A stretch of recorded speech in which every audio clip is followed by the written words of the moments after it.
الصلاۃ والسلام علیکہ یا سیدی یا رسول اللہ وعلی آلکہ و اصحابکہ یا سیدی یا حبیب اللہ۔ الصلاۃ والسلام علیکہ یا سیدی یا انیس الغریبین وعلی آلکہ و اصحابکہ یا سیدی یا خاتم النبیین۔ کثیرا کثیرا کثیرا دائما ابدا فی اول کلامنا فی اوسط کلامنا فی آخر کلامنا۔ بندہ پروردگارم امت احمد نبی دوست دار چار یارم تابع و اولاد علی مذہب حنفیہ دارم ملت حضرت خلیل خاک پائے غوث اعظم زیر سایہ ہر ولی۔ نہایت ہی واجب الاحترام دوستو ساتھیو، اللہ رب العزت کے فضل و کرم سے، مالک کریم کی عنایت خاص سے یہ ہفتہ وار تسلسل سے محفل چل رہی ہے۔ بس پیوستہ جمعۃ المبارک فضائل اہل بیت اطہار اور واقعہ کرب و بلا کے حوالے سے ہماری بات ہوئی تھی، اور میں نے اس میں جو بات عرض کی تھی، اگر آپ احباب کے ذہنوں میں ہو، کیونکہ یہاں یہ ہفتہ وار گفتگو کا مقصد یہ نہیں ہے کہ ایک بیان ہوگا اور بیان سن کے آپ نے جانا ہے۔ ہم یہاں اس لیے اکٹھے ہوتے ہیں کہ یہاں پر ہم کچھ سیکھیں، میں آپ سے سیکھوں، آپ مجھ سے سیکھیں۔ یہ ایک سیکھنے کی محفل ہے، یہ عمل ہے، یعنی ارتقائی عمل ہے کہ ہم ایک دوسرے سے کچھ حاصل کر لیں۔ اس گفتگو کے اندر واقعہ کربلا کے حوالے سے میں نے عرض کیا تھا کہ جناب امام حسین رضی اللہ تعالی عنہ نے کربلا کے میدان میں اپنا جو خاندان قربان کیا ہے، اس کا مقصد کیا تھا؟ اقتدار کی طلب؟ ایسی بات نہیں تھی۔ اگر آپ چاہتے تو اقتدار تو آپ کو ویسے ہی مل جاتا، مدینہ منورہ میں اعلان کر دیتے۔ مقصد کیا تھا؟ بنیادی چیز جو تھی کہ یزید کے نظام حکومت سے جناب حسین رضی اللہ تعالیٰ عنہ کو اختلاف ہے، حالانکہ یزید کی ذات سے کوئی اختلاف نہیں ہے، کیونکہ اسلام جو ہے وہ گناہ سے نفرت کی بات کرتا ہے، گناہ گار سے تو نفرت نہیں کرتا، یہ تصور ہے اسلام کے اندر۔ تو جناب حسین رضی اللہ تعالیٰ عنہ کو یزید سے کوئی ذاتی پرخاش نہیں تھی۔ جب یزید اور اس کے حواری نبی مکرم صلی اللہ علیہ وسلم کی شریعت کے خلاف چلے تو جناب حسین رضی اللہ تعالیٰ عنہ نے اس کے خلاف جو ہے وہ علم جہاد بلند کیا، اور اسی حق گوئی کی پاداش میں آپ نے اپنے سارے خاندان کو جو ہے وہ قربان کیا۔ اللہ رب العزت نے مسلمانوں کو جو نظام حکومت عطا کیا ہے، یہ یزید کا نظام حکومت تھا، اور ایک طرف جناب حسین رضی اللہ تعالیٰ عنہ نظام حکومت چاہتے تھے۔ یہ دو نظام تھے جن کے اندر جنگ تھی، حق اور باطل کی۔ اور جناب حسین رضی اللہ تعالیٰ عنہ کا نظام کیا ہے؟ آپ نبی مکرم صلی اللہ علیہ وسلم کی شریعت کا پرچم بلند دیکھنا چاہتے ہیں۔ اللہ رب الکریم نے کلام لا رائب کے اندر ارشاد فرمایا کہ ان اللہ یامرکم بالعدل والاحسان، فرمایا کہ بے شک اللہ تمہیں اس بات کا حکم دیتا ہے کہ تم عدل کرو اور احسان کرو۔ آگے فرمایا کہ وایتاء ذی القربی، وہ اگلی آیت ہے، اس کا اور مفہوم ہے۔ میں صرف اتنی بات کروں گا کہ عدل اور احسان کیا ہے۔ یہ جو نظام مصطفیٰ صلی اللہ علیہ وسلم ہے، یہ عدل اور احسان کا نظام ہے کہ اللہ رب العزت چاہتا ہے کہ یہ بھٹکا ہوا انسان عدل کی زندگی کے اندر آ جائے، نظام عدل کے اندر آ جائے، اور جب نظام عدل آ جائے تو زمانے میں امن ہی امن ہے، اور جب یہ عدل ختم ہو جائے گا، احسان ختم ہو جائے گا، تو ہر طرف آمریت ہوگی، ملوکیت ہوگی، ظلم ہوگا، بربریت ہوگی۔ اللہ رب الکریم نے یہ جو نظام زندگی دیا محبوب کونین صلی اللہ علیہ وسلم کے ذریعے سے، محبوب کونین صلی اللہ علیہ وسلم خود ارشاد فرماتے ہیں کہ اللہ رب العزت نے مجھے اخلاق کی تکمیل کے لیے بھیجا ہے، فرمایا مجھے کائنات کے اندر اخلاق کی تکمیل کے لیے بھیجا ہے۔ محبوب کونین صلی اللہ علیہ وسلم اخلاق کی تکمیل کے لیے آئے ہیں، اور اخلاق زندگی کے ہر شعبے میں ہوتا ہے۔ اگر کوئی حاکم ہے تو اس کے لیے بھی اللہ رب العزت نے اخلاق کا ایک دائرہ رکھا ہے، اس کے لیے بھی احسان کا ایک دائرہ رکھا ہے، اس کے لیے بھی عدل کی ایک حد رکھی ہے کہ تم ان حدود کے اندر رہ کر زندگی گزارو۔ تو اللہ رب الکریم نے یہ جو نظام زندگی عطا کیا، جس کی میں بات کر رہا ہوں کہ عدل اور احسان سے مشروط ہے، محبوب کریم صلی اللہ علیہ وسلم کو اس کا جامع، مکمل، کامل، عملی نمونہ بنا کر بھیجا ہے۔ اور محبوب کونین صلی اللہ تعالی علیہ وسلم فرماتے ہیں کہ میں اخلاق کی تکمیل کے لیے آیا۔ حضرت اما عائشہ صدیقہ طیبہ طاہرہ عالمہ فاضلہ رضی اللہ تعالیٰ عنہ سے کسی نے سوال کیا کہ نبی کریم صلی اللہ علیہ وسلم کا خلق کیا تھا، حضور کے اخلاق کیا تھے؟ نبی مکرم صلی اللہ علیہ وسلم کے خلق کے بارے میں حضرت اما عائشہ صدیقہ طیبہ طاہرہ رضی اللہ تعالیٰ عنہ نے ایک ہی فکرے میں ساری بات سمیٹی۔ آپ نے فرمایا کہ کانا خلقہ قرآن، کہ قرآن ہی تو رسول کریم صلی اللہ تعالی علیہ وسلم کی سیرت ہے، قرآن ہی تو حضور کا خلق ہے۔ تو میں تو نے قرآن نہیں پڑھا، قرآن حضور کا خلق ہے۔ اور محبوب کونین صلی اللہ تعالی علیہ وسلم عدل و احسان کا جو حکم دیتے ہیں، یہ بھی قرآن کا ہی ایک اسلوب ہے کہ بھٹکے ہوئے انسانوں کو خدا پرستی کی طرف لایا جائے، نہ کہ انسان پرستی اور حوث پرستی کی طرف لے جایا جائے۔ تو جناب حسین رضی اللہ تعالیٰ عنہ نظام مصطفیٰ صلی اللہ علیہ وسلم کے نکلے ہیں، اور یہ نظام مصطفیٰ صلی اللہ علیہ وسلم کیا ہے؟ محبوب کونین صلی اللہ تعالی علیہ وسلم نے ارشاد فرمایا کہ تم میں سے وہ شخص کے جسے اللہ رب العزت نے 10 بندوں پر حاکم بنایا، اگرچہ وہ دنیا میں 10 بندوں کا حاکم تھا، پر میں قیامت کے دن اسے گرفتار کر کے اس طرح سے لایا جائے گا کہ باندھا ہوا لایا جائے گا، پر میں اگرچہ اس نے عدل کیا تو اللہ رب العزت اسے نجات دے گا، اس کو مقام اعلیٰ عطا کیا جائے گا، اور فرمایا اگر اس کا ظلم آڑے آ گیا تو تباہ و برباد ہوا۔ اب غور طلب بات یہ ہے کہ 10 آدمیوں کا نگران قیامت کے دن باندھ کر لایا جائے گا، اور جس کو اللہ رب العزت نے حکومت دی ہوگی اس کا تصور کر سکتے ہیں کہ اس سے کیا حساب ہوگا۔ یہ ہم نے امارت کو، حکومت کو، نظام زندگی کو ایک بڑی معمولی سی بات سمجھ لیا. ہر ایرا غارہ نتھو کھارا. جناب حسین رضی اللہ تعالیٰ عنہ نے اسی امارت کے لیے اپنا سب کچھ قربان کیا ہے کہ اسلامی ملک کے اندر اسلامی نظام ہونا چاہیے. اس کے بدل میں کوئی اور شے ہوگی تو اس کے سامنے پھر وقت کے حسین کھڑے ہوں گے. یہ دور میں نے کہا نا، یہ ازل سے ابد تک یہ حق اور باطل کا مارکا ہے. مجدد الفسانی رحمۃ اللہ علیہ اکبر کے دین الہی کے مقابلے میں آتے ہیں. یہ سب کچھ کیا ہے؟ اس لیے کہ دنیا کے اندر عدل بھی رہے اور احسان بھی رہے. محبوب کونین صلی اللہ تعالی علیہ وسلم کی بارگاہ میں حضرت عبداللہ، حضرت عباس رضی اللہ تعالیٰ حضور کے چچا ہیں، آ کے فرمانے لگے کہ مجھے کسی علاقے کا گورنر بنا کر بھیج دیں، مجھے حاکم بنا دیں، امیر بنا دیں. نبی مکرم صلی اللہ علیہ وسلم نے فرمایا کہ چچا جان، کیا میں آپ کو اس حاکمیت سے بہتر حاکمیت نہ عطا کروں؟ اور عرض کی کہ حضور آپ اس سے بہتر عطا کر دیں. محبوب کریم صلی اللہ علیہ وسلم نے فرمایا چچا جان، میں آپ کو آپ کے نفس کا امیر بناتا ہوں، آپ کو اپنے نفس کا نگران بناتا ہوں. آپ اپنے نفس کا محاسبہ کریں، اس سے بڑی حکومت کوئی نہیں ہے. اور یہ تصور نہیں کہ کوئی حکمران ہوگا تو پھر کوئی بات ہوگی. نبی مکرم صلی اللہ تعالی علیہ وسلم کی حدیث طیب ہے. میرے آقا کریم صلی اللہ علیہ وسلم نے ارشاد فرمایا کہ کلکم راعٍ وکلکم مسئول عن رعیہ. فرمایا تم میں سے ہر شخص حاکم ہے، اس سے اس کی رعایا کے متعلق پوچھا جائے گا. یہ تو ایک حدیث پاک میں 10 کا لفظ ہے نا کہ 10 آدمی ہوں گے. فرمایا نہیں، اگر ایک فرد اپنے گھر کا سربراہ ہے تو گھر والوں کا حساب اس سے ہوگا، ان کا حساب دینا پڑے گا. اگر کوئی شخص کسی کا حاکم نہیں تو اللہ رب العزت نے اس کو ادائے بدن پر حاکم بنا کر بھیجا ہے، اس کو ایک نظام دے کر بھیجا ہے. یہ ادائے بدن کس لیے؟ اللہ رب العزت کی اطاعت کے لیے. کیونکہ اللہ رب الکریم فرماتے ہیں کہ وما خلقت الجن والانس الا لیعبدون. فرمایا ہم نے جن اور انسانوں کو اس لیے پیدا کیا دیکھیں کہ تم میں سے کون اس کی بندگی کرتا ہے. اور فرمایا الذی خلق الموت والحیات لیبلوکم ایکم احسن عملا. ہم نے موت اور زندگی کو اس لیے پیدا کیا دیکھیں تم میں سے کون اچھے عمل کرتا ہے. اللہ رب العزت نے اس لیے بھیجا تھا. اب یہ اسلامی نظام حکومت، اس کے اندر ایک بڑی سی عجیب سی بات ہے. اسلامی نظام حکومت میں بنیادی شے یہ ہے کہ بندہ بندے کو اپنا خدا نہ سمجھے، اس خالق کو اپنا مالک جانے، اور پھر کسی کے سامنے ایک ادب و احترام اپنی جگہ. شریعت مطہرہ نے ادب سکھایا ہے، لیکن وہ رنگ نہیں سکھایا جو دنیا کے دیگر اقدار کے اندر، دیگر اقتداروں کے اندر بات نظر آتی ہے. حضرت عمر فاروق رضی اللہ تعالیٰ عنہ جیسا جلیل القدر صحابی کہ جن کو حضور جنت کی بشارت دے، جناب عمر فاروق رضی اللہ تعالیٰ کو ایک بندہ کھڑے ہو کر پوچھتا ہے کہ جناب آپ گفتگو کرنے لگے ہیں، بات بعد میں کیجیے گا، پہلے یہ بتائیں کہ کپڑے کہاں سے پہنے؟ آپ نے جس کپڑے سے سوٹ پہنا ہے وہ ایک چادر جو ہے وہ سارے مسلمانوں کو تقسیم ہوئی تھی. آپ کا قد بڑا ہے، آپ کا سوٹ نہیں بن سکتا. یہ اسلامی نظام عدل ہے. اللہ رب العزت نے عدل اور احسان کا حکم دیا. اور یہ کیسے ممکن ہے؟ ہارون رشید کے دور میں ہارون رشید رحمۃ اللہ علیہ نے ایک دن اپنے وزیر سے کہا، اس نے کہا مجھے کسی ایسی جگہ لے چلو کہ جہاں کو اللہ کا بندہ ہو، میں اس سے ملنا چاہتا ہوں. وزیر لے کر چلا گیا ایک مرد خدا کے پاس. انہوں نے ملاقات کی، نصیحتیں کی. بادشاہ نے پوچھا آپ پہ کوئی قرض ہے؟ اور کہا مجھ پہ قرض ہے. بادشاہ نے ادا کر دیا. تھوڑی دیر کے بعد ایک اور جگہ گئے، وہاں پر بھی گفتگو ہوئی، بیٹھے، پوچھا قرض ہے؟ جی ہے، ادا کر دیا. باہر نکل کے ہارون نے کہا کہ میری تسلی نہیں ہوئی، مجھے کسی اور مرد خدا کے پاس لے کر جاؤ.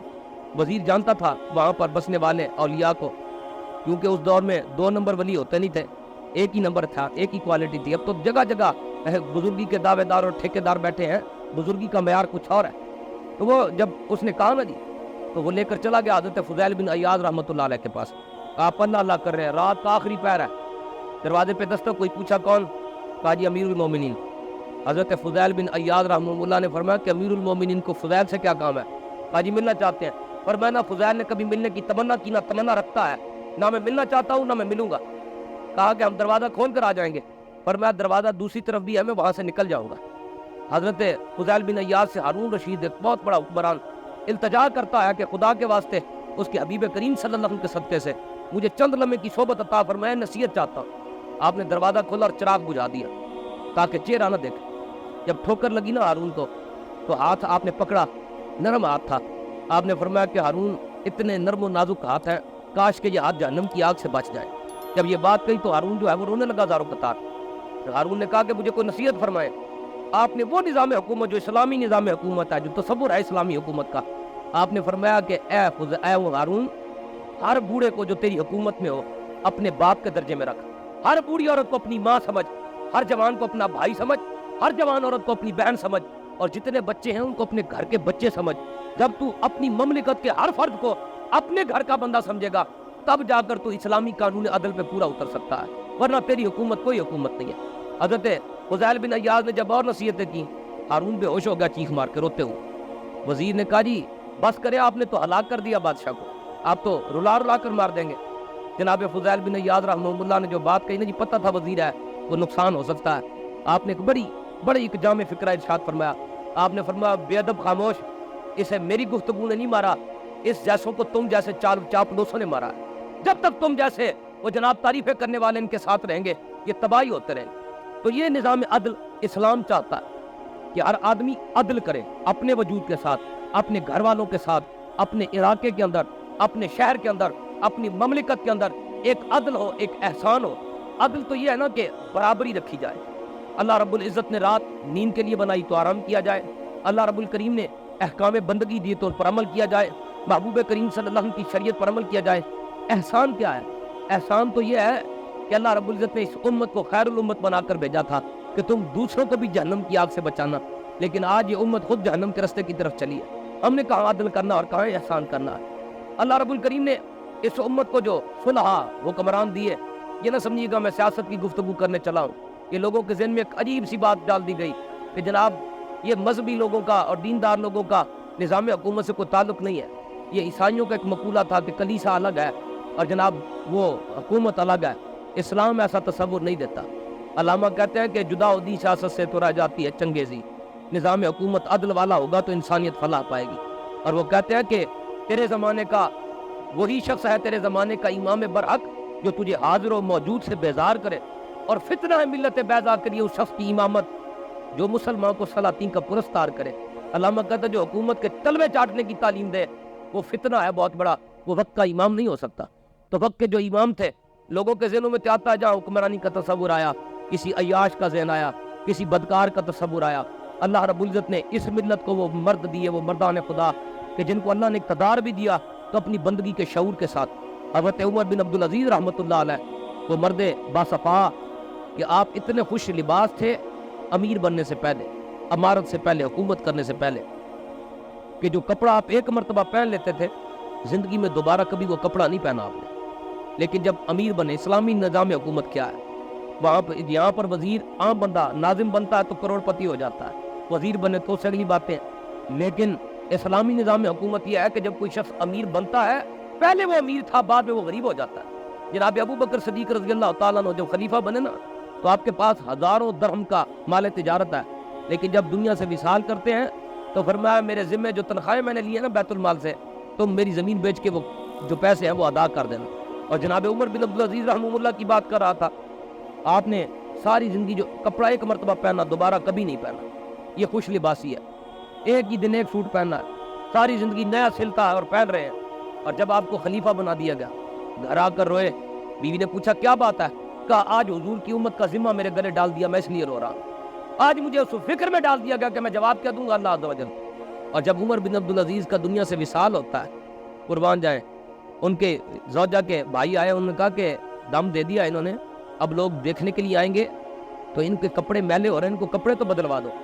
تو زوجہ رو پڑی، بیوی نے رو کر اپنے بھائی سے کہا خدا کی قسم ان کے پاس دوسرا جوڑا ہے ہی کوئی نہیں، جب سے خلیفہ بنے اپنے آرام و آسائش کو ختم کر دیا، یہ ایک ہی جوڑا گھر میں تہبت باندھ کے اس کو دھوتے تھے، صبح خشک کر کے پھر اسی کو پہن کے چلے جاتے تھے۔ یہ اسلامی نظام حکومت ہے، نظام عدل ہے کہ ان اللہ یامرکم بالعدل والاحسان، اللہ تو تمہیں عدل و احسان کا حکم دیتا ہے۔ اور سلطان شمس الدین التمش رحمۃ اللہ علیہ اس خطہ ہندوستان، ہم تو دور صحابہ اور تابعین کی بات کر رہے ہیں، لوگ کہتے ہیں جی وہ تو اور دور تھا، اس دور کی بات کرتے ہیں، آئیں اسی دور اسی خطے کی بات کریں۔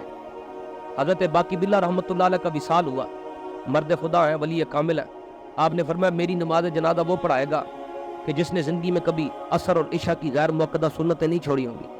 فرمایا میری نماز جنازہ وہ شخص پڑھائے گا کہ جس نے کبھی نماز میں تکبیر اولیٰ نہ چھوڑی ہو، جس نے کبھی تہجد کی نماز نہ چھوڑی ہو، جس نے کبھی غیر محرم عورت کی طرف نہ دیکھا ہو، ایسا بندہ نماز جنازہ پڑھائے۔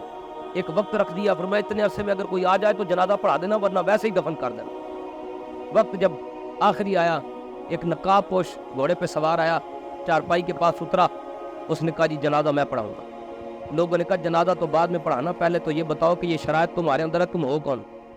جب چہرے سے نقاب الٹا نا جی لوگوں نے ضد کر کے، تو ہندوستان کا حکمران شمس الدین التمش رحمۃ اللہ علیہ جی شہنشاہ ہند کھڑا ہے جنازہ پڑھانے کے لیے۔ اور جب جنازے کے لیے کھڑے ہوئے، یہ حضرت بابا فرید الدین گنج شکر رحمۃ اللہ علیہ کے پیر بھائی تھے اور جنازہ پیر و مرشد کا تھا۔ جب جنازے کے لیے کھڑے ہوئے تو ہچکیوں سے رونے لگے. اپنے پیر و مرشد سے مخاطب ہو کر فرمایا حضرت آپ نے اپنا کام تو کروا لیا, میرا پردہ فاش کر دیا, میرا راز کھل گیا لوگوں میں. اور بابا صاحب رحمۃ اللہ علیہ بھی مقتدیوں میں کھڑے ہیں. آپ نے فرمایا کہ اگر بیماری کی وجہ سے فرید کی ایک تہجد کی نماز میں چھٹی ہوتی, آج فرید بھی مصلی پہ کھڑا ہوتا. جی بہرحال کہنے کا جو مقصد ہے, یہ ایک وقت کا حکمران تھا جس کو اللہ نے یہ نظام عدل دیا. اورنگزیب عالمگیر رحمۃ اللہ علیہ اسی خطے کے اندر اور آگے آ جائے. اورنگزیب اس خطے کے اندر وہ مرد باصفا ہے کہ جس کو اللہ رب العزت نے ایسا مقام دیا کہ جو خود درجہ ولایت پر فائز ہے. فتاوی عالمگیری قیامت تک اگر کسی مملکت میں اسلامی آئین کی ضرورت پڑے گی تو فتاوی عالمگیری کے سوا کوئی کتاب نہیں ہے. اورنگزیب عالمگیر رحمۃ اللہ تعالیٰ علیہ وہ نظام عدل آپ نے قائم کیا کہ آپ کے دور میں ہندو لڑکیاں جو ہے نا غیر مسلم, وہ بھی اس بات کو تحفظ سمجھتی تھیں کہ اورنگزیب کے ہوتے ہمیں کچھ نہیں ہوتا. آئیاں مسلمان زادیاں اپنے مسلمان ملک کے اندر, اسلامی جمہوریہ پاکستان کے اندر محفوظ نہیں ہے. جی ایک وہ وقت تھا کہ ہندو جب کہیں جاتے تھے اپنی بچیوں کو مسلمانوں کے گھر چھوڑ کے اطمینان ہوتا تھا کہ یہ مسلمان کے گھر میں ہے. آج سگا بھائی اپنے سگے بھائی کے گھر اولاد چھوڑ کے نہیں جا سکتا. آخر اس کا کوئی سبب تو ہے نا جی, کیونکہ وہ معزز تھے زمانے میں مسلمان ہو کر, اور ہم خوار ہوئے تارک قرآن ہو کر, ہم نے قرآن کو سمجھا ہی نہیں. اورنگزیب عالمگیر رحمۃ اللہ علیہ کے دور میں آپ کے دور کے اندر ایک ہندو لڑکی کو ایک علاقے کے گورنر نے شادی کا پیغام دیا. لڑکی نہیں چاہتی تھی کہ اس سے شادی کرے, لیکن وہ مسلمان ہونے کے باوجود ایک کافرہ سے نکاح کر شادی کرنے پہ تلا ہوا تھا. نکاح تو ہونا نہیں تھا, جبر تھا. اس لڑکی نے کیا اپنے باپ کو کہا کہ میں جا کے اورنگزیب سے فریاد کرتی. اس نے کہا کہ وہ بھی مسلمان ہے, ہماری سنی نہیں جائے گی. اس نے کہا نہیں, مجھے یقین ہے کہ یہ مسلمان ایسے نہیں ہے. لڑکی بھیس بدل کر لائن میں کھڑی ہو گئی. ایک پنڈت کی بیٹی ہے. جب اورنگزیب عالمگیر رحمۃ اللہ علیہ آئے, اس دور کے حکمرانوں کے لیے باڈی گارڈ اور پروٹوکول نہیں ہوتے تھے. جو ملنا چاہتا تھا ویسے ہی مل لیتا تھا. ایسے نہیں کہ 2 گھنٹے ٹریفک بند رہے, نہیں, وہ ایک عورت آئی بھیس بدل کر, اس نے رکا دیا. اورنگزیب عالمگیر رحمۃ اللہ نے جب وہ رکا پڑا نا جی, آپ نے اپنی چادر جو ہے اتار کر اس کے سر پہ رکھ دی. آپ نے فرمایا کہ تم چلی جاؤ اور جا کر اس کو شادی کی تاریخ دے دو, جس دن تیری شادی ہوگی اورنگزیب اس دن آ کے فیصلہ کرے. وہ لڑکی گھر آئی, باپ کو بتایا, پنڈت تھا. اس نے کہا نہیں مسلمان ہے, وہ بھی اس نے تجھے دھوکہ ہی دیا.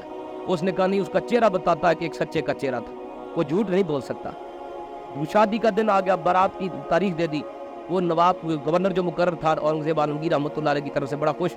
جب بارات آئی, رخصت ہونے لگی, اورنگزیب عالمگیر رحمۃ اللہ علیہ کا پتہ ہی کوئی نہیں. باپ نے کہا میں نے تجھے کہا تھا کہ دھوکہ ہو گیا. اس نے کہا نہیں, میرا اب بھی اطمینان یہ ہے کہ اورنگزیب اپنی بات سے پھر نہیں سکتا. جب وہ بادشاہ وہ گورنر جو ہے اپنے محل پہنچا نا جی بارات لے کر, تو مانگنے والے کھڑے تھے. خوشی کا موقع تھا, اس نے پیسے دیے کہ ان کو بانٹ دو. ایک مانگنے والا کہنے لگا کہ نہیں, میں تو گورنر کے ہاتھ سے پیسے لوں گا. ضد بڑی. اس نے کہا کیا بات ہے, یہ بندہ نہیں ہٹتا. ان کا جی یہ کہتا ہے کہ گورنر صاحب مجھے خود خیرات دیں گے. گورنر جب نیچے اترا اور جب خیرات دینے لگا تو کانپنا شروع ہو گیا. سامنے اورنگزیب عالمگیر کھڑے تھے رحمۃ اللہ علیہ. اورنگزیب عالمگیر رحمۃ اللہ علیہ نے سپاہیوں کو حکم دیا کہ اس گورنر کو گھوڑے کے ساتھ باندھ کر گھسیٹتے ہوئے مار دو اس کو, کہ اسلامی حکومت میں ایک کافرہ کی بچی کا تحفظ حاصل نہیں.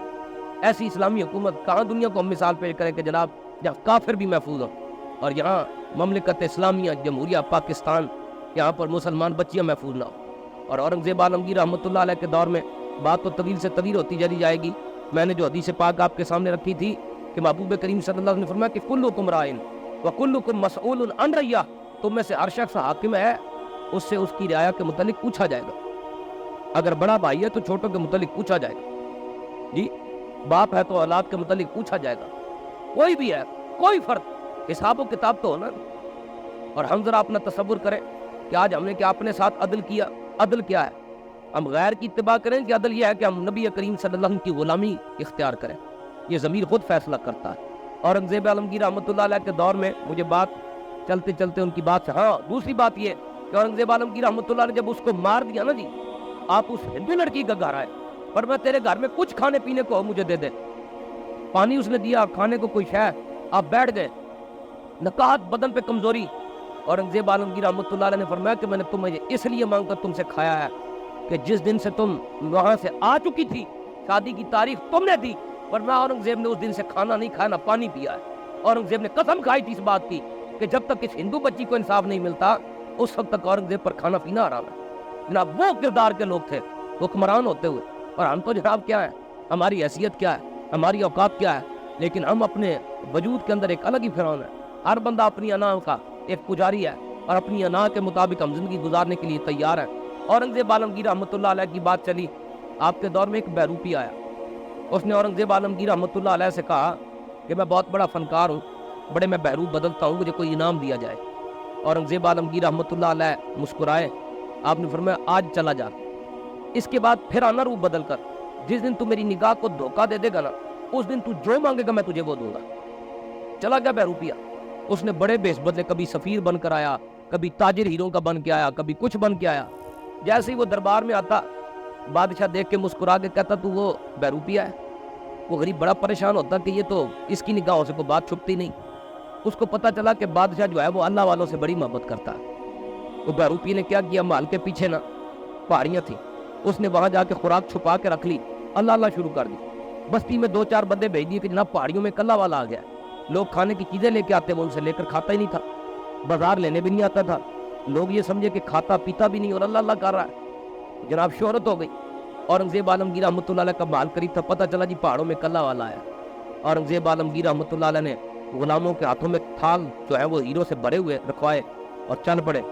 جا کر دیکھا، اب جب اس نے دیکھا نا بہروپیے نے کہ بادشاہ آ رہا ہے، اس نے سر نیچے کر کے جناب وہ بڑا مکاشفے کی حالت میں، کشف کی حالت میں آنکھیں بند کر کے بڑا بیٹھ گیا کہ استغراق ہے۔ اورنگزیب عالمگیر رحمۃ اللہ علیہ آ کر بیٹھ گئے، بڑی دیر بیٹھے رہے۔ کافی دیر کے بعد اس نے جناب بڑے سخت لہجے میں پوچھا کیا بات ہے، کیا چاہتے ہو؟ اورنگزیب عالمگیر رحمۃ اللہ تعالیٰ علیہ نے کہا جی میں صرف دیدار چاہتا ہوں آپ کا، آپ کی دعا چاہتا ہوں۔ اور کیا ہے؟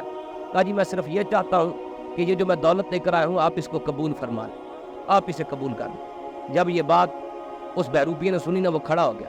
اس نے کہا اورنگزیب مجھے پہچانا میں کون ہوں؟ کہا اللہ کے بندے، کہا نہیں میں اللہ والا نہیں ہوں، میں تو وہ بہروپیہ ہوں جس کو تم نے کہا تھا کہ آنکھ دھوکہ دے گی تو انعام ملے گا۔ اورنگزیب عالمگیر رحمۃ اللہ علیہ مسکرائے، فرمایا ہاں آج دھوکہ ہو گیا، مانگو کیا مانگتے ہو؟ قربان جائے اس مانگنے والے کی بھی طلب پہ۔ اس نے کہا اورنگزیب آج مجھے کسی شے کی حاجت نہیں ہے، ایک بات میرے دل میں اتر گئی ہے۔ کیا؟ کہنے لگا کہ میں اس سوچ پہ پریشان ہوں کہ کل میں بہروپ بدل بدل کے تیرے پاس آتا تھا اور آج میں نے نبی کریم صلی اللہ علیہ وسلم کے غلام کی نقل کی ہے، میں بہروپیہ بنا ہوں۔ ابھی میں حضور کی غلامی کے رستے پہ نہیں چلا، پہلے میں تیرے دربار میں چل کے آتا تھا، آج میں نے نقل کی ہے، تو چل کے میرے پاس آیا۔ کل میں تجھ سے پیسے طلب کرتا تھا کہ مجھے کوئی انعام دے، آج تو تھال بھرے اشرفیوں کے لے کر میرے پاس آیا ہے۔ اور کل میں تجھ سے التجائیں کرتا تھا، آج تو کہہ رہا تھا کہ قبول کر لے۔ بس میرے دل نے مجھے گواہی دی کہ اللہ کے بندے ابھی تو نقل کرنے سے اللہ نے اتنی عزت دی ہے، جب تو اصل بن جائے گا تیرا رب تجھے کیا کچھ عطا کرے گا، جی تجھے کیا کیا ملے گا۔ نبی مکرم صلی اللہ علیہ وسلم کی غلامی کوئی اتنی معمولی شے نہیں ہے، یہ ہمیں مل اس لیے گئی نا کہ ہم مسلمان کے گھر میں پیدا ہو گئے۔ میرے باپ کا نام بھی جناب اسی طرح سے محمد اختر تھا، آپ بھی کسی غلام حسین کے گھر میں کوئی پیدا ہوا، وہ کسی گھر کے میں پیدا ہوا، چونکہ مسلمانوں کے گھر میں پیدا ہوئے، ورنہ ہمیں نہیں پتا دین کیا ہے۔ ہماری حالت وہ ہے، علامہ کہتے ہیں کہ یہ شہادت گہے الفت میں قدم رکھنا ہے۔ لوگ آسان سمجھتے ہیں مسلمان، یہ مسلمان اتنی آسان شے ہے کہ جناب بالکل آپ کہیں کہ ہم مسلمان کے گھر میں پیدا ہوئے اور مسلمان ہیں۔ اللہ رب العزت نے جو عدل اور احسان کا حکم دیا ہے، کبھی اس کیفیت کو دیکھے تو صحیح۔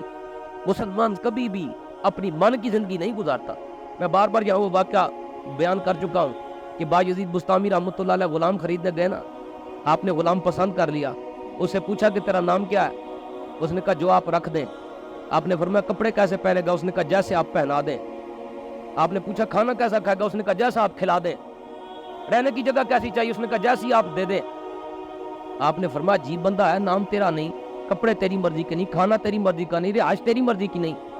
اس غلام نے کہا حضرت خریدنے کیا آئے ہیں آپ؟ جی غلام خریدنے آئے ہوں۔ اس نے کہا ہو بھی غلام اور مرضی بھی ہو، یہ تو بات نہیں ہوتی، غلام کی بھی کوئی مرضی ہوتی ہے۔ جب یہ بات سنی نا جناب بایزید بستامی رحمۃ اللہ علیہ نے، آپ چیخ مار کے گرے بے ہوش ہو گئے۔ جب ہوش آیا تو آپ نے اپنا گریبان یوں پکڑا، فرمایا کہ بایزید غلامی کے آداب اس غلام سے سیکھ لیں کہ غلام کسے کہتے ہیں، غلام کسے کہتے ہیں۔ میرے محترم سجاد بھائی بڑی محبت سے فرما رہے تھے نا، وہی کہ غلام ہے، غلام ہے، رسول کے غلام ہے۔ میں جب آیا تو باہر بھی مجھے آواز آ رہی تھی اور میں اسی بات پہ مسکرا رہا تھا۔ پہلے میں اپنی بات کرتا ہوں، یہ ایک ان سے محبت ہے، اس لیے ان سے ہم ڈائریکٹ بھی کر لیتے ہیں۔ ان کا نام ہے نا تابع رسول، یہ دل کی تمنا ہے کہ اللہ رب العزت نے تابع رسول کر دے، اور انشاءاللہ یہ بڑی بات نہیں ہے، اس کے کرم کی بات ہے۔ جب یہ محفل سجی تو اس گھر میں میرے دوستوں کو پتا ہے کہ کون کس طرح سے تھا، اور آہستہ آہستہ یہ رنگ چڑھتے ہی جا رہے ہیں۔ اس محفل کی برکات تو آئیں گی، لیکن بات میں کر رہا تھا کہ غلامی کیا ہے؟ غلام ہے، غلام ہے رسول کے غلام ہے اور غلامی رسول میں موت بھی قبول ہے، اور جو ہونا عشق مصطفیٰ تو زندگی فضول ہے۔ ہم تو وہ ہیں کہ جنہیں کل کرکٹ میچ کے لیے نمازیں قربان کرنا قبول ہو جائے گی، میچ چھوڑنا قبول نہیں ہوگا۔ ہاں، ہم گاندھی نے ایک بات کہی تھی آج سے 7-8 سال پہلے، اس نے کہا اب ہمیں مسلمانوں سے جنگ کی ضرورت نہیں ہے، ہم نے ان کو ویسے ہی مار دیا ہے، ہم نے ان کو میڈیا کی مار ماری ہے، میڈیا کی مار۔ آج جناب کیبل لگی ہے، باپ بیٹی کے ساتھ بیٹھا ہے، بھائی بہن کے ساتھ بیٹھا ہے جی، شوہر اپنے بیوی کے ساتھ بیٹھا ہے، کوئی رشتوں کی تمیز احترام سب ختم۔ یہ عدل و انصاف ہم نے ختم کر دیا، اور جب عدل و انصاف ختم ہوگا تو زمانے میں ظلم تو آئے گا ہی آئے گا۔ یہ ظلم نہیں، اللہ اپنی پناہ میں رکھے کہ آج جو حرمت کے رشتے تھے ان کے ہاتھوں بھی عزت محفوظ نہیں ہے۔ یہ ظلم نہیں کہ جن کے ہاتھوں کافروں کی عزت محفوظ تھی وہ مسلمان آج خود عزتوں کے لٹیرے بن گئے۔ اس کی وجہ کیا ہے کہ کافر نے وہی ایک نقطہ پایا ہے، وہ علامہ کہتے ہیں یہ فراقہ کش جو موت سے ڈرتا نہیں، ذرا روح محمد اس کے بدن سے نکال دو صلی اللہ علیہ وسلم، اس کے دل سے حضور کا عشق نکال دو، یہ ویسے ہی چلتی پھرتی لاشیں ہیں۔ اور آج یہودی نے یہی کیا ہے، اس نے حیا ہمارے اندر سے ختم کر، حیا تو نام کی نہیں نہ رہی۔ ہمیں اپنے ہوش کی بات کرتے ہیں کہ گلی میں بچے کھیل رہے ہوتے تھے، ہم بھی کھیلتے تھے، محلے کا کوئی بڑا بوڑھا آتا تھا، یقین کرے ایسے ڈر جاتے تھے کہ جیسے اپنے والد صاحب کے آنے سے ڈرتے تھے، چھپ جانا کہ جناب محلے کا کوئی بڑا آ گیا، جھڑکیاں پڑیں گی۔ آج کسی کو جھڑک کر تو دیکھیں۔ میں پینوراما سینٹر جب جمعہ پڑھاتا ہوں، بیڈن روڈ پہ ایک بزرگ ہے، الیکٹرک کی دکان ہے ان کی، وہ کہنے لگے میں نے ایک لڑکی کو دیکھا، اس کے کپڑے بڑے واہیات ہیں۔ میں نے اس کو کہا بیٹا ایسے کپڑے نہیں پہنتے۔ اس لڑکی نے پتہ کیا جواب دیا، اس نے کہا مجھے میرے باپ نے آج تک نہیں روکا، تو کون روکنے والا ہوتا ہے؟ ہمارا تو یہ حال ہو چکا ہے، ہم کہاں حضور کی غلامی کے دعوے دار، ہم کہاں حضور کی محبت کے ٹھیکے دار جی۔ تو قرآن نے تو ہمیں حکم دیا ان اللہ یامرکم بالعدل والاحسان۔ ذرا میں اور آپ اپنی زندگی کو دیکھیں، پھر ذرا غور کریں کہ ہم نے عدل کیا ہے اپنی زندگی کے ساتھ۔ ایک بزرگ تھے، ان کے پاس ایک نوجوان آیا، اس نے کہا حضرت مجھے کوئی نصیحت کرے ایسی کہ میں عمل بھی کوئی نہ کروں اور ٹھیک بھی ہو جاؤں۔ آپ نے فرمایا بیٹا جب رات کو سوتا ہے نا، بتیاں بجھا کے یہ خیال کیا کر کہ تو قبر میں لیٹا ہے، ساری دن کا اپنا حساب کیا کر، نیکیاں کتنی ہیں گناہ کتنے ہیں۔ اور یہ کبھی گرمی میں پنکھا بھی ذرا بند کر کے دیکھے، پھر پتہ لگے کہ کیا ہے، یہاں روشن دان بھی، دروازے بھی کھلے، اور برداشت نہیں ہوتا۔ وہ چند فٹ کی قبر وہ کسے برداشت ہونی ہے؟ وہ نوجوان چند دن کے بعد ملا، آپ نے فرمایا بیٹا وہ عمل کیا؟ اس نے کہا جی 1-2 دن کیا تھا پھر چھوڑ دیا۔ وہ کیوں؟ کہنے لگا جی میں نے جب حساب کیا نا تو نیکی تو تھی کوئی نہیں، گناہ ہی گناہ نظر آئے، تو میں اپنے آپ سے ہی شرمندہ ہو گیا کہ یہ حساب کرنے سے تو مجھے شرم آتی ہے۔ وہ جب بزرگوں نے یہ بات سنی، انہوں نے کہا اللہ کے بندے، اندھیری کوٹھری کے اندر، اندھیرے کمرے کے اندر تو اپنے آپ سے شرما کے عمل چھوڑ گیا، قیامت کے دن جب آدم علیہ السلام سے لے کر نبی کریم صلی اللہ علیہ وسلم سب کے سامنے تجھے کھڑا کیا جائے گا، کیا اس وقت تجھے شرمندگی نہیں ہوتی؟ تو یہ دوستو یہاں جو ہم حاضر ہوتے ہیں نا، یہ ہمارا آنے کا مقصد یہ ذہن میں رکھیں۔ اب آپ کو محسوس تو ہوتا ہوگا کہ ہر ہفتے ایک پریڈ سی لگتی ہے جناب، یہ سیدھی سیدھی باتیں، لیکن یہاں ہم اسی لیے حاضر ہوتے ہیں کہ ہم میٹھی گولی دینے نہیں آتے۔ میٹھی گولی ساری جگہ ملتی ہے، ہم کہتے ہیں کہ کڑوی دوائی بھی ہونی چاہیے نا جی، کڑوی بھی ساتھ ہی رہنی چاہیے۔ کبھی تنہائی کے، وہ کہتے ہیں کہ ہر وقت کا حوصلہ تجھے برباد نہ کر دے، تنہائی کے لمحوں میں کبھی رو بھی لیا کر، کبھی تنہائی میں بیٹھ کر دیکھیں تو صحیح کہ ہم نے زندگی گزاری کیا ہے اور ہمیں زندگی گزارنی کیا تھا، اور جب ہم نے وہ زندگی احکام الہی سے منہ موڑ کے گزاری۔ امام عاشقہ امام احمد رضا فاضل بریلوی رحمۃ اللہ علیہ فرماتے ہیں کہ تیرے در سے جو یار پھرتے ہیں در بدر یوں ہی خوار پھرتے ہیں۔ آج امت جو در بدر پھر رہی ہے نا، اس کی وجہ یہی ہے کہ آج ہم حضور کے در سے پھر چکے ہیں، اور جب بھی ہم حضور کے در تک، جب تک ہم اس در پہ نہیں لوٹیں گے، یہ ذلت و خواری تو ہمیں ملے گی، یہ ذلت و رسوائی تو ہمیں ملتی ہی رہنی۔ اور اگر ہم چاہتے ہیں کہ ہمیں عزت ملے تو عزت اس میں نہیں کہ ہم ایک سیریس جیت کے بڑے خوش ہوں، ہے جی، عزت مسلمان کی عزت اس میں نہیں، مسلمان کی عزت تو اسی بات میں تھی۔ ایک صحابی رضی اللہ تعالیٰ عنہ، آپ آخری بات کہہ کے اجازت چاہوں گا، فرماتے ہیں کہ میں مسلمان کیسے ہوا؟ فرماتے ہیں کہ ہم نبی کریم صلی اللہ علیہ وسلم کے پاس گئے کہ ہمیں کچھ صحابہ جو ہے نا قرآن سکھانے کے لیے ہمارے ساتھ بھیجے۔ ہم ان کو لائے اور ہم نے رستے میں دھوکے سے ان کو مارنے کے لیے پروگرام بنایا ہوا تھا۔ کچھ آدمی گئے کہ ہم مسلمان ہونا چاہتے ہیں، صحابہ کو بھیجے جی ہمیں دین کی تعلیم دے، نبی کریم صلی اللہ علیہ وسلم نے بھیج دیے ساتھ۔ صحابہ جو ہیں رستے میں کہتے ہیں ہم چھپ کے بیٹھے تھے، جب وہ صحابہ ہماری رینج میں آئے نا، کہنے لگے ہم نے تیر مارے، اور باتیں میرا تیر ایک صحابی کو لگا نا، انہوں نے تیر پکڑا، تیر کھینچا، اور انہوں نے ایک بات کہی کہ فزت باللہ، خدا کی قسم میں کامیاب ہو گیا۔ فرماتے ہیں کہ میں ڈر گیا، کہ میں نے لڑائیوں میں بڑے بڑے پہلوانوں کو مرتے دیکھا ہے، بڑے بڑے شہزوروں کو مرتے دیکھا ہے، ہر نے ایک نے یہی کہا مرتے ہوئے کہ ہائے میں مر گیا، ہائے میں لٹ گیا، ہائے میں برباد ہوا۔ یہ زندگی میں پہلا بندہ دیکھا جو کہتا خدا کی قسم میں کامیاب ہو گیا۔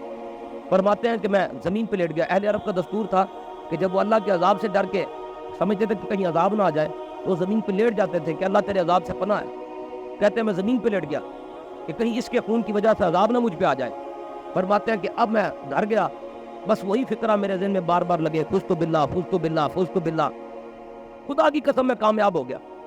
فرماتے آخر میں نے رخت سفر باندھا، میں مدینہ منورہ پہنچا، نبی کریم صلی اللہ علیہ وسلم کے سامنے پہنچ کے جرم کا اقرار کیا، عرض کی حضور میں وہ بدبخت ہوں جس نے آپ کے صحابہ پر حملہ کیا تھا، حضور میں ایک سوال پوچھنے آیا ہوں، میں آپ کی غلامی بھی چاہتا ہوں لیکن پہلے میرا ایک سوال ہے۔ نبی کریم صلی اللہ علیہ وسلم نے فرمایا پوچھو۔ کہنے لگے وہ جو آپ کا غلام میرے ہاتھوں شہید ہوا نا جی، وہ صحابی رضی اللہ تعالیٰ، انہوں نے ایک فکرہ کہا تھا، میرے سامنے بڑے آدمی مرے ہیں، ہر ایک نے عجیب ہی بات کہی، میرے بچوں کے متعلق، اپنے بچوں کے متعلق کو چیخا، کو اپنی جائیداد کے لیے رویا، لیکن اس بندے نے ایک ہی بات کہی کہ خدا کی قسم میں کامیاب ہو گئے۔ یہ بتائیں مر کے بھی کوئی کامیاب ہوتا ہے؟ عجیب سی بات ہے۔ نبی مکرم صلی اللہ علیہ وسلم مسکرائے، حضور نے فرمایا تم کلمہ پڑھو، یہ بات تمہیں خود سمجھ آ جائے گی۔ فرماتے میں نے کلمہ پڑھا، چند دن جب میں نے اسلام کی تعلیمات پہ عمل کیا تو بات سمجھ آ گئی کہ مسلمان ایمان کے ساتھ دنیا سے چلا جائے تو تب کامیاب ہوتا ہے۔ وہ ایمان کے ساتھ دنیا سے گئے تھے اس لیے کامیاب ہوئے۔ ہم جتنے مرضی کامیاب ہو جائیں، اگر ایمان کی سلامتی نہیں تو پھر کچھ بھی نہیں، اور ایمان نبی کریم صلی اللہ علیہ وسلم کی محبت سے جو ہے وہ کامل ہوتا ہے۔ اس لیے یہ تو ساجد بھائی کا، سجاد بھائی کا ایک انداز محبت تھا، اصل میں یہ آپ لوگوں کے حوالے سے یہ چند باتیں سنانا چاہتے تھے۔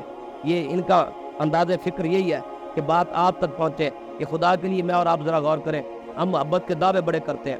پہلے میں نے کہا میں آپ سے بہت پرہیزگار نہیں، میں حضور کی امت کا سب سے بدکار شخص ہوں، لیکن اتنی التجا کرتے ہیں کہ آئیں میں اور آپ کبھی غور کریں، اور جب بات سمجھ آ جائے، کیونکہ حقیقت تو حقیقت ہے، سچ سچی ہے، تو پھر آئیں یہ بربادی کے راستے کو چھوڑ کر ہم حق کے راستے پر چل پڑیں۔